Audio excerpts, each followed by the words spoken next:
예, 우리 볼티모어 교회 모든 구역 리더분들 안녕하세요. 정중호 목사입니다. 오늘도 좋은 하루 시작하셨죠? 혹은 하루를 마무리하시고 또 이 영상을 보시는지 모르겠습니다.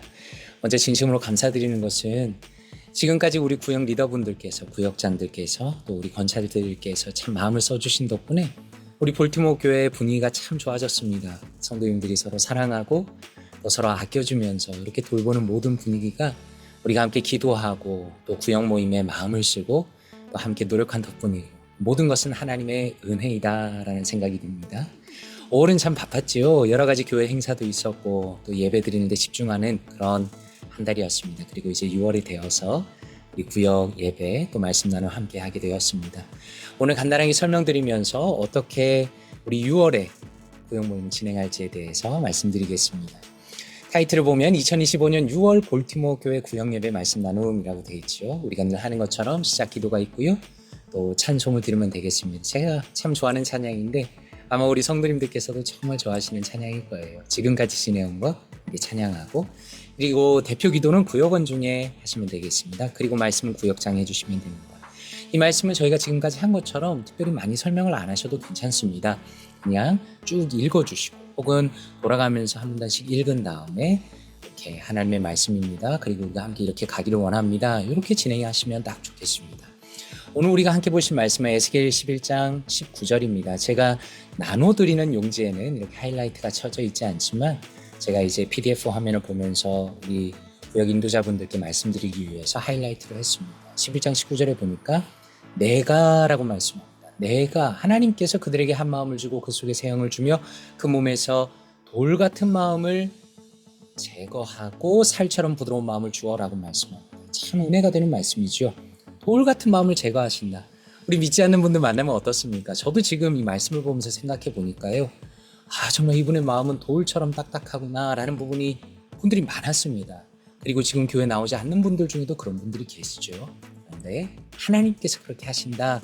제거하여 주시고 살처럼 부드러운 마음을 주시겠다고 약속하신 겁니다. 그래서 데일리 브레드에서 가지고 온 이 내용인데 참 내용이 좋습니다. 브록과 데니스는 어린 시절 친구였지만 자라면서 브록은 데니스의 예수님을 향한 믿음에 흥미를 보이지 않았고 어둡고 우울한 길을 가고 있었는데 10년이 지난 후에도 데니스는 여전히 친구를 위해 신실하게 기도하고 있었습니다. 라고 적혀 있습니다. 참 은혜가 됩니다.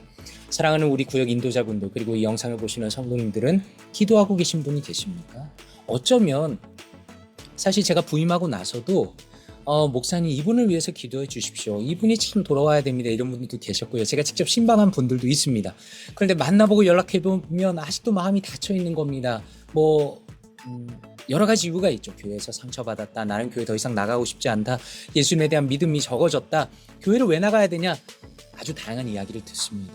그런데 기도하면서 어쩔 때는 마음에 낙심의 마음이 들 수도 있죠. 이 내용 보면서 참 은혜가 됐습니다. 10년이 지난 후에도 친구를 위해서 신실하게 기도했습니다. 그런데 부록이 전화를 받았습니다. 방금 예수님께 헌신했어 라는 참 은혜로운 얘기죠. 그리고 친구는 눈물을 흘리게 됩니다. 그래서 이렇게 설명합니다. 데니스는 친구를 위한 기도 속에서 하나님께서 에스겔을 통해 그의 백성에게 하신 약속에 집중했습니다. 하나님은 그들의 마음을 바꾸시겠다고 말씀하셨습니다. 라고 말합니다. 저는 담임 목사로서 간절히 바라는 건 저를 포함해서 우리 볼티모어 교회 모든 구역 리더들이 그리고 우리 구역원들이 정말 이 마음으로 기도했으면 좋겠습니다. 당장 돌아오지 않을 수도 있습니다. 시간이 오래 걸릴 수도 있습니다. 그러나 하나님께서 믿지 않는, 그리고 믿음이 연약하여져서 거의 죽은 것과 방불한 그런 분들의 마음을 열어주셔서 다시 하나님께로 돌아오시게 하시는 그 역사를 우리에게 이뤄달라고 간절히 기도하면 좋겠습니다. 그래서 마지막에 우리가 아무리 하나님에게서 멀어져도 주님은 따뜻하고 사랑스러운 마음을 주시기를 기뻐하십니다. 우리는 죄에서 구원해 주실 예수님을 믿고 믿음과 회개로 주님께로 돌아가기만 하면 됩니다.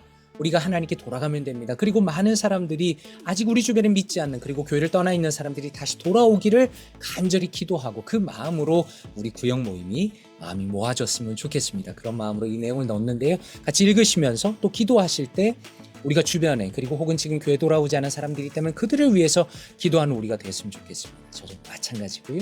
그리고 광고는 6월 1일부터 20일까지 태국 단기 선교가 있습니다. 많이 기도해 주십시오. 안전한 일정 될 수 있도록 하나님께서 많은 열매 주실 수 있도록 그리고 지난주에 제가 설교한 것처럼 우리의 기도를 뛰어넘어 역사하시는 풍성하게 응답하시는 하나님을 의지해서 같이 기도하시면 좋겠습니다. 그리고 주기도문으로 마치고요. 그리고 이제 우리 말씀 나눔으로 들어갑니다. 이번에 존 파이퍼 목사님의 글 중에 예수님께서 낙심을 이기신 6가지 방법이라고 적혀 있습니다. 영어로는 디프레션이라고 적혀 있더라고요. 너무 중요한 내용입니다. 저는 이 구역 모임을 통해서 말씀 나눔을 통해서 단순히 말씀의 어떤 교리적인 것뿐만 아니라 이런 아주 적용적인 내용도 같이 나누기 원합니다. 사실 교리적인 내용은 우리가 충분히 나눌 수 있지만 제가 수요일날 하고 있는 UCT 교리문답을 통해서 충분히 익힐 수 있습니다. 꼭 한번 들어보십시오. 너무 중요합니다. 근데 오늘은 예수께서 낙심을 이기신 6가지 방법을 보기 원하는데 말씀 구절 마태복음 26장 37절입니다. 베드로와 세베대의 두 아들을 데리고 가실새 고민하고 슬퍼하사라고 말씀합니다. 예수님께서 십자가를 앞에 두고 겟세마네 동산에서 기도하실 때 너무나 큰 낙심과 어려움 속에서 어떻게 그것을 극복하시기 위해 노력했는가를 존 파이퍼 목사님이 적어 놓았습니다. 예수님께서 낙심에 대항해 전략적인 싸움을 하실 때 싸움이라고 표현하죠. 전략적으로 해야 된다는 겁니다. 우리에게 전략이 있어야 합니다.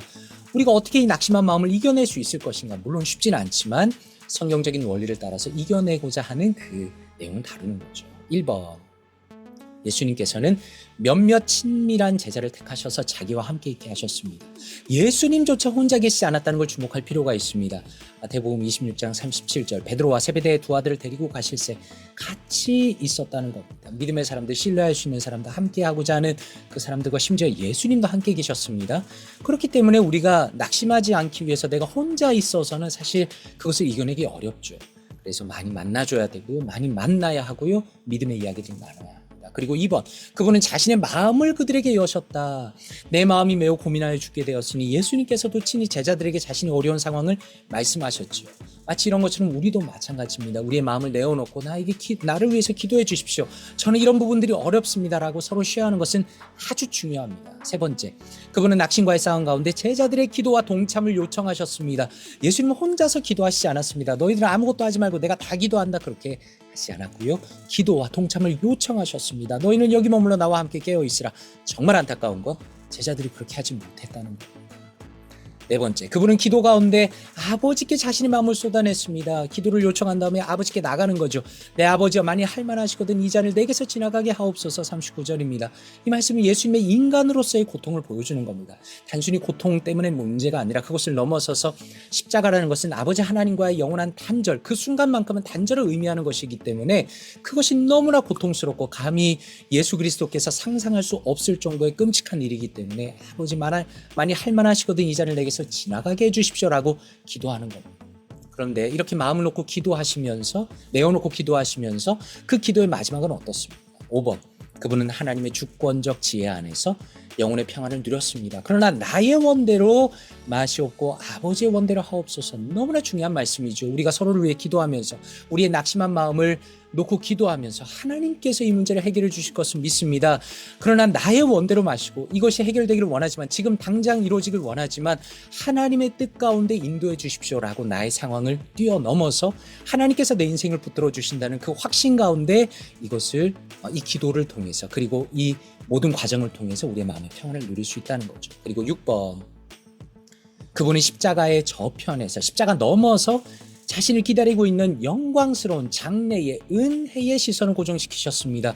너무 중요한 말씀입니다. 히브리서 12장 2절, 그는 그 앞에 예수님 앞에 있는 기쁨을 위하여 십자가를 참으사 부끄러움을 개의치 아니하시더니 하나님 보좌 우편에 앉으셨느니라 라고 말씀합니다. 예수님께서 그냥 무조건 참고 무조건 괴로워하고 이게 아니라 자신의 십자가 그 다음에 있는 영원한 기쁨을 위하여 더 큰 영광을 위하여 자신의 고난의 시간을 이겨내시고 그것을 묵상하면서 이 어려운 시간을 이겨내셨다는 것을 히브리서 12장 2절 말씀을 통해서 존 파이퍼 목사님 우리에게 알려주시는 거죠. 그래서 이렇게 설명합니다. 여러분의 미래를 위협하는 듯 보이는 무언가가 여러분의 삶 속에 떨어질 때 갑자기 고난이 찾아오면 이것을 기억하십시오. 첫 번째 충격파는 죄가 아닙니다. 우리가 당황하죠. 놀랍니다. 슬퍼합니다. 괴로워합니다. 어떤 분들은 그런 감정 자체가 죄라고 생각하는데 절대 그렇지 않습니다. 우리가 처음에 받는 충격, 아픔, 근심 이거는 사실 너무나 자연스러운 반응입니다. 누구나 그렇습니다. 그런데 진짜 위험은 존 파이퍼 목사님이 너무 잘 설명하셨죠. 진짜 위험은 그것에 굴복하는 것입니다. 우리 인생이 마치 끝이라고 생각하고 이제 더 이상 아무런 소망이 없다 생각하고 포기하고 아무런 영적 싸움을 하지 않는 것이 진짜 위험이라고 말합니다. 너무 중요하죠. 그렇게 항복하게 하는 것의 뿌리는 불신앙이다.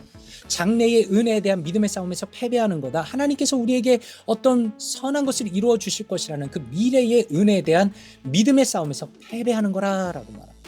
그리고 하나님께서 예수님 안에서 우리에게 베푸신 모든 약속을 소중히 여겨야 하는데 그것을 실패하는 거라고 말합니다.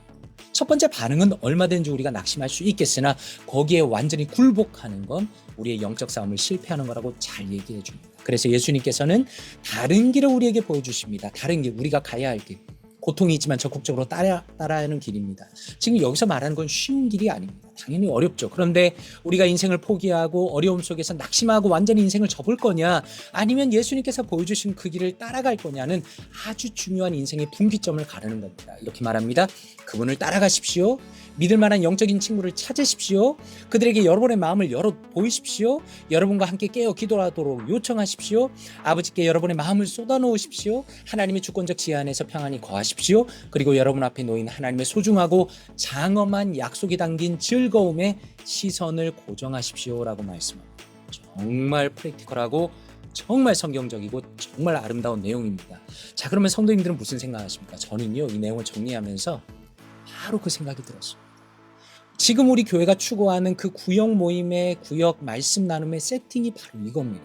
자, 한번 생각해 보십시오. 왜 우리가 일방적인 설교를 다시 구역 예배하지 않을까요? 그것은 모든 사람들이 우리의 마음을 쏟아놓기 위해서 그렇습니다. 만약에 일방적으로, 제가 이제 뒷부분에 말씀드리겠지만, 만약에 일방적으로 리더 한 사람이 혼자서 이 내용을 계속 얘기한다면 그 자리에 있는 낙심한 누군가가 마음을 열어놓을 수 있는 찬스가 없습니다. 그래서 저는 확신하는 것은 지금 우리가 아주 쉬운 이지한 북클럽 세팅으로 구역 예배를 하고 있는데 이것이야말로 저는 가장 궁극적인 소그룹의 완성이라고 생각합니다. 그리고 지금 이 존 파이퍼 목사님이 우리 한 사람의 영혼이 낙심되어 있는데 이것을 극복하기 위한 사실상 디 올리웨이로 제시하시는 이 내용이 우리가 지금 하고 있는 그리고 추구하는 그것을 완벽하게 담고 있다고 생각합니다. 그래서 저는 참 기뻤고요. 다시 한번 우리가 제대로 하고 있구나라는 확신을 가졌습니다. 그리고 이제 우리가 정리하는 내용이죠. 챕터 제목 적고 글의 요약, 마음에 드는 문장 적어보세요. 느낀 점을 적어보세요. 당신에게 적용할 수 있는 부분은 무엇입니까? 정리하시면 됩니다. 자, 그러면 제가 이 부분을 조금 더 설명하고 마치고 싶습니다. 제가 들어가서 보니까요, 이미 구역 리더분들께서 굉장히 잘해주고 계십니다. 제가 여러분 말씀드린 것처럼 저는 마음에 없는 얘기는 절대 하지 않습니다. 강제로 칭찬하지도 않습니다. 하지만 마음에 있는 정말 칭찬하고 싶은 것은 아주 솔직하게 정직하게 얘기해드리는 편입니다. 그런데 제가 구역들을 들어가면서 보니까요, 우리 구역 인도자분들께서 그리고 구역장들께서 아주 잘하고 계십니다. 그리고 저는 이 내용들을 계속적으로 말씀드립니다. 왜냐하면 우리가 트레디셔널하게 했던 것이 너무 오랫동안 했기 때문에 자칫하면, 지금 잘하고 있지만 자칫하면 옛날로 돌아갑니다. 마치 옛날에 했던 것이 너무 좋은 것처럼. 그런데 제가 끊임없이 이것을 말씀드리고 왜 제가 이렇게 하는지, 왜 우리가 이런 방향으로 나가야 하는지를 끊임없이 영상을 통해서 또 설교를 통해서 또 강의를 통해서 말씀드리는 겁니다. 자, 한번 따라 하실 수 있으면 한번 따라해 보실까요? 영상을 보시면서 듣는 것이 최고의 리더십이다. 하셨습니까? 다시 한번 해보겠습니다. 듣는 것이 최고의 리더십이다. 잘 따라 하셨습니다. 잠언 18장 13절입니다. 사연을 듣기 전에 대답하는 자는 미련하여 욕을 당하느니라. 18장 13절 현대어 버전은 이렇게, 번역은 이렇게 말씀합니다. 사연을 다 듣기도 전에 대답하는 것은 어리석은 짓이어서 창피를 당하기 십상이다 라고 말씀합니다. 자, 한번 여쭤보겠습니다. 지금 우리 성도님들께서 들으시는 분들, 우리 구역 리더분들께서 들으시면서 정 목사가 정말 말을 열심히 하는구나, 설명을 잘하는구나, 그런 생각을 하실 거예요. 그런데 저는 확신하는 게 있습니다. 1번 정 목사의 확신, 들을 줄 아는 사람이 성숙한 사람. 제가 지금은 강의 세팅에서 우리 구역장들, 우리 또 구역 리더 인도자분들께 이 내용을 설명하기 위해서 말을 하지만 실제로 제가 모임 안에 들어가면 이분 제가 인도자라 할지라도 거의 90%를 듣습니다. 왜냐하면 들을 줄 아는 사람이 성숙한 사람입니다. 제가 지금까지 목회하면서 그리고 리더십을 교회 안에서 바라면서 정말 확실하게 아는 건, 정말 좀 표현이 그렇습니다. 제 목에 칼이 들어와도 변하지 않는 소신은 들을 줄 아는 사람이 성숙한 사람입니다. 그러면 반대로 어떤 생각을 할까요? 아무리 어떤 분이 많은 일을 하더라도 솔직히 말씀드려서 들을 줄 아는 귀가 없는 사람은 저는 아직 미성숙한 사람이라고 생각합니다. 한번 자신을 판단해 보시기 바랍니다. 자, 그래서 우리 모임에서 시작은 아주 심플하게 합니다. 제가 직접 인도하신 것을 본 분들은 제가 아주 심플하게 시작한다는 거, 모임을, 나눔을 시작한다는 걸 아실 겁니다. 뭐뭐뭐 집사님, 뭐뭐뭐 장로님, 준비하신 내용을 발표해 주시겠습니까? 라고 시작합니다. 자, 예를 들어서 제가 인도자인데, 자, 지금 존 파이퍼 목사님이 이런 내용을 하셨고요, 이렇게 말씀하셨고, 이게 너무 중요하고요. 절대 하지 않습니다. 절대 하지 않습니다. 같이 읽고 모임을 준비하게 하고 쓰게 하고, 뭐뭐뭐 집사님 준비하신 내용 발표해 주시겠습니까? 라고 말합니다. 왜냐하면 말하는 것보다 듣는 것이 더 중요하기 때문이고 더 어렵기 때문입니다. 그럼 이렇게 질문하겠죠. 목사님, 왜 이렇게 듣는 것을 중요하다고 강조하십니까? 제가 말하고 가르치는 게 더 중요한 것 같은데요. 사실 많은 분들이 이렇게 여전히 생각할 수도 있습니다. 제가 확실하게 말씀드립니다. 왜 중요한가? 들어줄 때 상대방이 마음의 위로를 얻습니다. 이거는요, 그냥 내 경우를 생각해봐도 그렇습니다. 내가 예를 들어서 마음이 디프레션이 있고 힘들 때 누구를 찾아갔습니다. 뭐뭐 권사님, 장로님, 제가 마음이 이렇게 힘듭니다. 한마디 했더니 그 앞에 계신 분들이 막 주구장창 조언을 하는 겁니다. 그때는 이렇게 해야 되고, 그때는 이렇게 해야 되고, 그때는 이렇게 해야 되고. 사실은요, 마음의 위로가 하나도 안 됩니다. 물론 좀 되기는 하지만 정말 내 마음의 위로를 못 받습니다. 그런데 누군가가 내 말을 들어줄 때 내 마음의 위로를 받습니다. 저도 똑같습니다. 그러면 우리가 소그룹에 들어왔을 때 내가 준비한 내용을 말하고 발표할 때 사실 그 사람이 마음의 위로를 얻는 겁니다. 그러므로 진짜 중요한 것은 구역 말씀 나눔 안에서는 함부로 얘기를 하지 마시고 그 사람이 발표할 수 있도록 들어주십시오. 그때 그 마음이 위로를 얻습니다. 그리고 왜 듣는 것이 중요한가? 두 번째, 들어야만 상대방이 필요한 것을 알 수 있습니다. 자, 예를 들어서 누군가의 말을 듣기 전에 우리가 그 사람이 어떤 마음인지 알 수 있겠습니까? 모릅니다. 그 사람이 어떤 말을 하기 전에는 그 사람이 무엇이 필요한지 모릅니다. 그리고 신앙의 어떤 부분이 연약한지 또 어떤 부분이 강한지를 알 수가 없습니다. 그러니까 진짜 리더십은, 진짜 탁월한 리더십은 그 사람이 필요한 걸 채워줄 수가 있어야 되는데, 저분이 지금 저게 부족하구나, 저게 연약하구나, 저게 강점이구나, 필요한 걸 채워줘야 되는데 그걸 채워주기 위해서는 상대방의 이야기를 무조건 들어야 됩니다. 그렇기 때문에 듣는 게 중요한 겁니다. 그래서 9 정도 들었다면 1 정도 말할 수 있겠죠. 그래서 다시 한번 말씀드립니다. 질문이 중요합니다. 특별히 우리 리더분들, 저는 항상 제 자신에게 이걸 얘기합니다. 뭐뭐 집사님, 장로님, 준비하신 내용 발표해 주시겠습니까? 첫 시작은 무조건 이걸로 해주십시오. 그리고 7번, 한 사람만이 독점되는 모임이 되지 않도록 많이 인커리지 해주십시오. 발표나 피드백이 너무 길지 않도록 도와주시고요. 그래서 8번 다시 한번 강조드립니다. 절대로 누군가의 강의가 되어서는 안 됩니다. 인도자도 마찬가지고요. 그 다음에 준비하신 분들도, 발표자도 마찬가지입니다. 예를 들어서 어떤 분이 이럴 수가 있어요. 한 주 미리 받아가지고 너무 열심히, 이건 좋습니다. 열심히 있어서 한 주 전에 미리 받아가지고 막 존 파이퍼 목사님 강의를 막 들어보고 더 거기다가 주석도 찾아보고 해서 짜잔, 실제로 하는 날이 됐습니다. 그리고 발표를 좀 해주십시오 했는데 갑자기 혼자서 막 강의를 하는 겁니다. 물론 이제 저희가 준비한 내용이 있으니까, 제가 인커리지하는 그 발표 세팅, 그 준비한 세팅이 있으니까 요야 느낀 점 적용을 발표는 해야 되는데 강의를 하려고 하는 분들이 있을 수 있습니다. 절대로 안 됩니다. 그때는 우리 인도자들께서 인커리지 해주시고 정중하게 요청해 주십시오. 누구누구 집사님, 누구누구 장로님, 우리 담임 목사님께서 부탁하신 것처럼 지금 이 자리는 강의를 하는 자리는 아닙니다. 발표하신 내용을 간단하게 정리해서 말씀해 주시는 건 좋지만 이 시간은 강의가 하는 자리가 아닌 것을 기억해 주시고 짧게 얘기해 주십시오. 이렇게 얘기하는 게 좋습니다. 자, 이게 왜 중요할까요? 강의를 할 필요가 없습니다. 왜 중요할까요? 어떤 분들이 이렇게 얘기하면 아니 목사님 그룹에서 배워야 되는 거 아닙니까? 라고 얘기할 수 있죠. 이미 배우고 있습니다. 왜 그렇습니까? 지금 우리가 각자가 존 파이퍼 목사님의 아티클을 읽었죠. 이것 자체가 이미 우리가 배우고 있습니다. 존 파이퍼 목사님은요, 미국 안에서 전 세계적으로 탑 클래스에 들어가는 목사님입니다. 그러면 이미 그분의 아티클을 읽고 배우고 있는데 왜 잘 배우고 있는 사람한테 또 강의를 억지로 하겠습니까? 욕심입니다. 좀 표현이 그렇습니다. 1타 강사를 불러서 이미 듣고 있는 겁니다. 그러니까 일단 리더의 역할은 필요한 걸 채워주는 건 필요하지만 그 사람이 잘 배우고 있는지를 잘 보고 강의를 하지 말고 필요한 것이 있다면 적당한 타이밍에 짚어주면 됩니다. 적당한 타이밍. 저 같은 경우도 타이밍을 잘 봅니다. 꼭 필요한 경우가 있죠. 지난번에 한 말씀 드렸겠지만 어떤 분이 이렇게 물어보시더라고요. 목사님, 어떤 분이 발표를 하시는데 혹시 엉뚱한 이야기를 하면 어떻게 합니까? 라고 물어보셨어요. 중요한 얘기죠. 그런데 사실 엉뚱한 이야기는요, 웬만하면 잘 안 합니다. 왜냐하면 글을 읽고 자기가 정리하다 보면 어느 정도 생각이 잡히고요. 그래서 웬만해서는 엉뚱한 얘기 잘 안 합니다. 그리고 돌아가면서 얘기를 하다 보면 내가 엉뚱한 얘기를 하고 있다는 걸 깨닫게 됩니다. 내 나름대로 발표했는데 저 장로님, 저 집사님이 하는 걸 보니까 내가 한 게 약간 잘못됐구나라는 걸 스스로 깨닫게 됩니다. 그리고 저는 인도자로서 70% 정도 맞았다고 생각하면 그냥 넘어가도 괜찮습니다. 예를 들어서 제가 목회자 입장에서 우리 성도님들과 대화해보면 신학적인 오류가 있는 게 많이 있죠. 왜 없겠습니까? 당연히 있습니다. 근데 들어보고 제 기준을 정했습니다.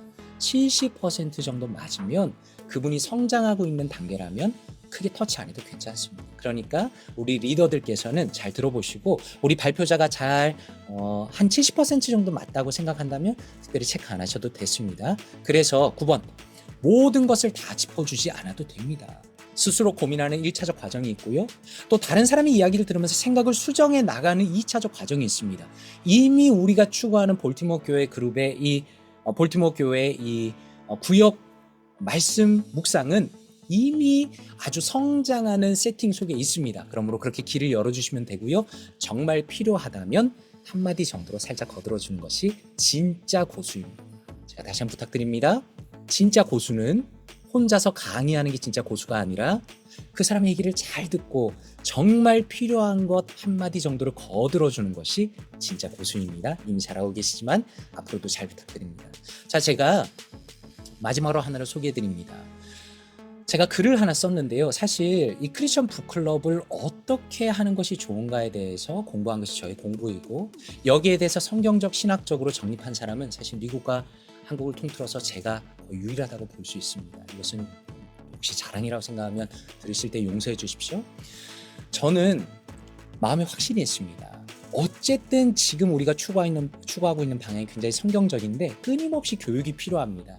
근데 저는 이렇게 영상도 만들고 있고 또 글도 쓰고 있고 제가 할 수 있는 모든 노력을 통해서 우리 볼티모어 교회를 이 세팅을 잡아가고 있는데 이미 잘하고 계시고요. 그래서 글을 하나 썼습니다.